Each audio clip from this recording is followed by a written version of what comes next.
नमस्कार, मैं हूं आपके साथ पूर्णिमा मिश्रा।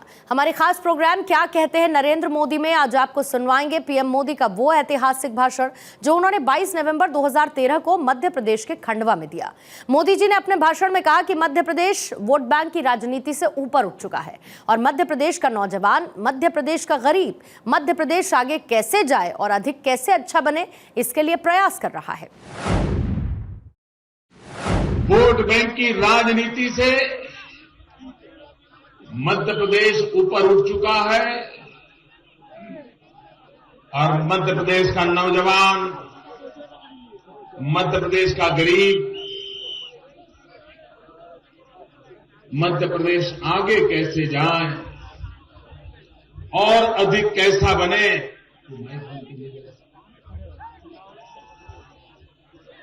और अधिक कैसे अच्छा बने, इसके लिए प्रयास कर रहा है। भाइयों बहनों, आज से 10 साल पहले मध्य प्रदेश का हाल क्या था? क्या हाल था भैया? क्या हाल था? घंटा था? क्या हाल था? क्या हाल था? वो दूर वाले बोलो, क्या हाल था? क्या फिर से मध्य प्रदेश की दुर्दशा करनी है? क्या फिर से मध्य प्रदेश को बर्बाद होने देना है? क्या फिर से मध्य प्रदेश को लूटने वालों के हाथ जाने देना है? क्या फिर से एक बार मध्य प्रदेश में तबाही का मंजर देखना है? कोई नहीं चाहे। वो पुराने दिन याद करते ही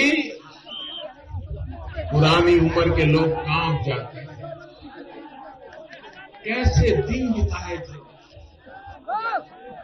बिजली नहीं, पानी नहीं, सड़क नहीं, गरीब की फितरत नहीं, कुछ नहीं, बस मजा ले लो।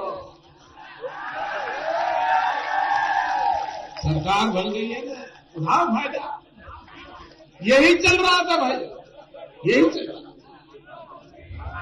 आप मुझे कहिए भैया, जब ये कंटाधार का जमाना था तब बिजली मिलती थी?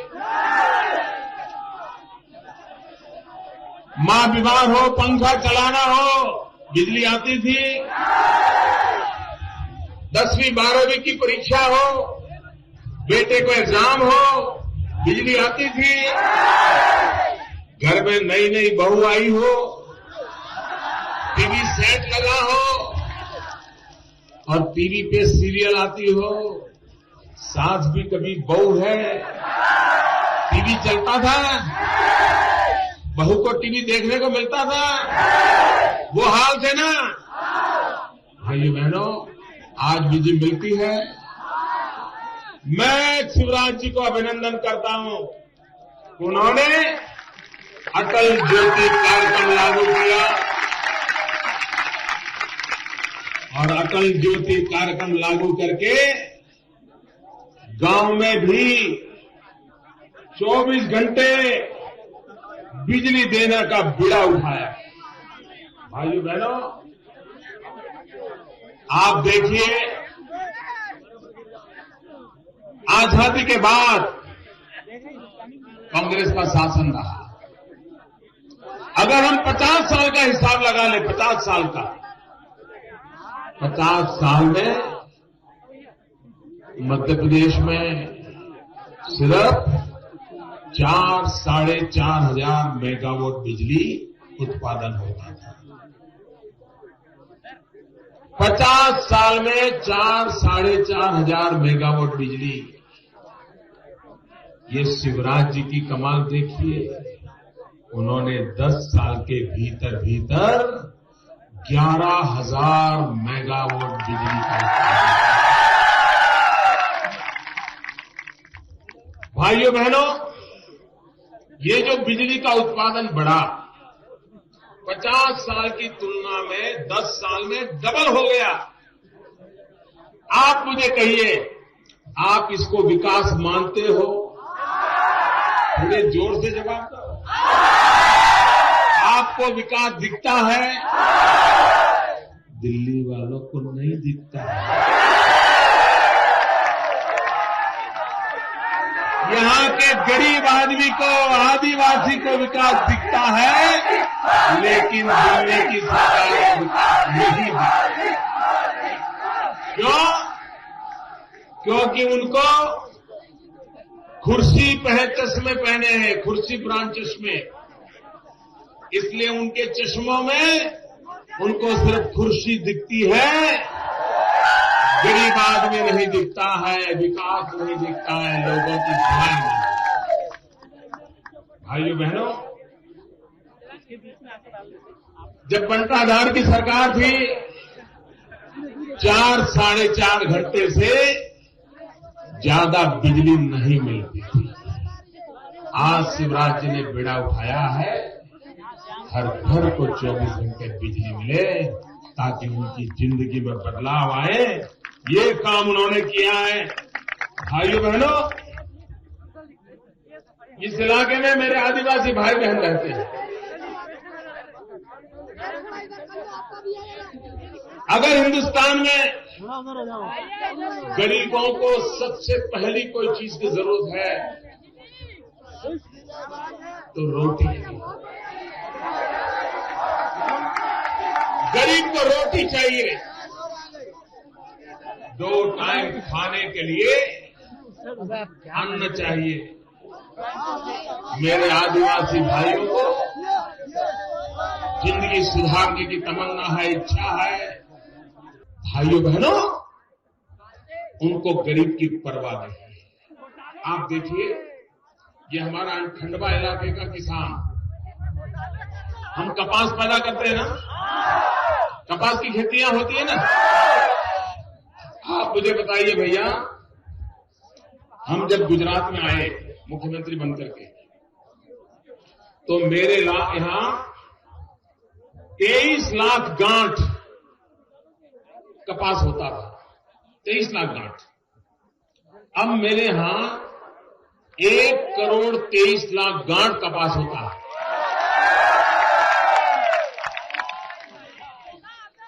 लेकिन कपास ज्यादा होता है गुजरात में, मध्य प्रदेश के खंडवा वगैरह इलाके में। ये दिल्ली सरकार को पेट में पीड़ा होने लगी। ये भाजपा सरकारों में किसान कपास पैदा करके सुखी हो रहा है। इसको सबक सिखाना चाहिए। आप देखिए, दिल्ली की सोच देखिए, हमारे देश से कपास एक्सपोर्ट होता था। चीन हो, फ्रांस हो, इटली हो, इवन पाकिस्तान हो,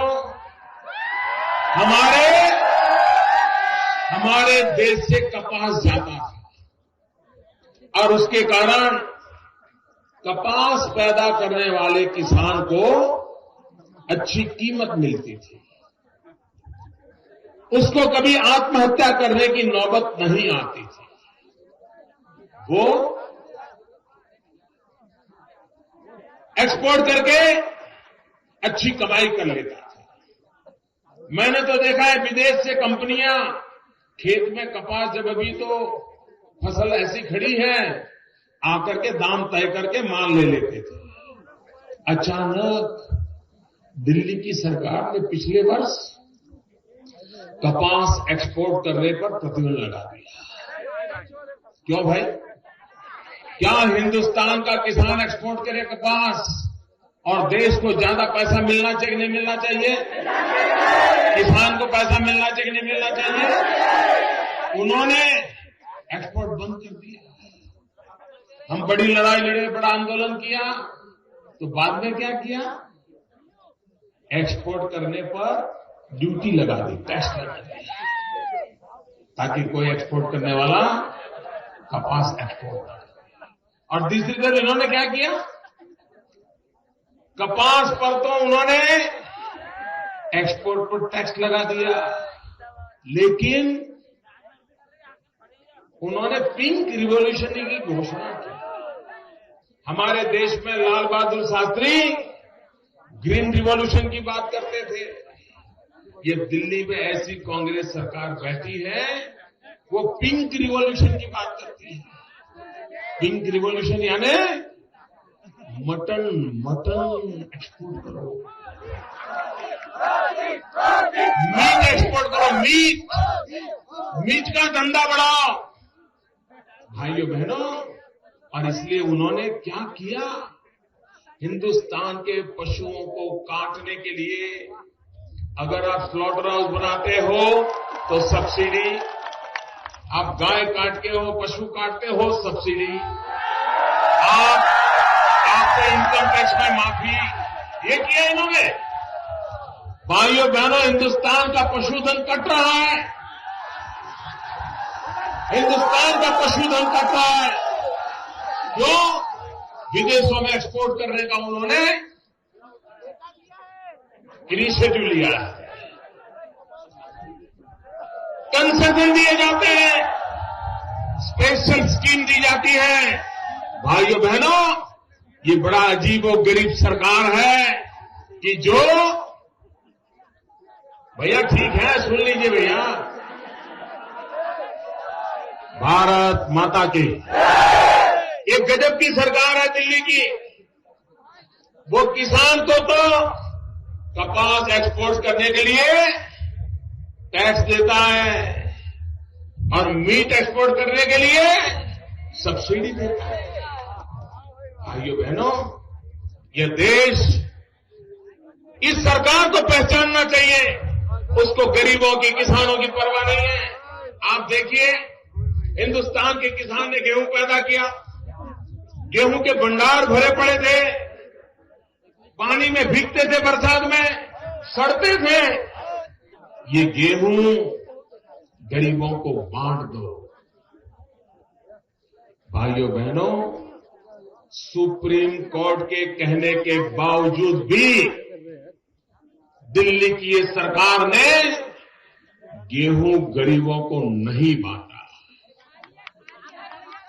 सड़ने दिया, भीगने दिया, बर्बाद होने दिया। और बाद में क्या किया, जो शराब बनाने वाली कंपनियां थी, उनको 80 पैसों के दाम से वो गेहूं मुफ्त में बेच दिया। भाइयों बहनों, गरीब का पेट भरने के बजाय शराब की बोतल भरने में उनको इंटरेस्ट ज्यादा था। अगर वो गेहूं गरीब के पेट में गए होते तो मेरा गरीब आशीर्वाद देता, लेकिन उनको तो गरीब के पेट का गेहूं शराब बनाने के लिए दे दिया। वो शराब की बोतलें भर रहे थे, फिर वो शराब महंगा होकर के गरीब के घर जाता था। फिर गरीब है जो आदिवासियों की विरोधी है, जिस सरकार को गरीब का कल्याण नहीं करना है। आप देखिए, इतनी महंगाई है कि नहीं भैया?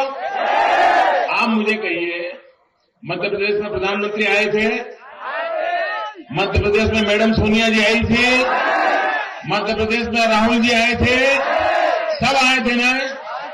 किसी ने, एक ने, भाइयों बहनों, कांग्रेस पार्टी का अहंकार 7वें आसमान पर है। वे अपने कामों का हिसाब देने को तैयार नहीं, अपने पापों का जवाब देने के लिए तैयार नहीं है। ऐसी कांग्रेस पार्टी, ऐसी सरकार, भाइयों बहनों, गलती से भी मध्य प्रदेश में पैर मत रखने देना, वरना फिर मध्य प्रदेश का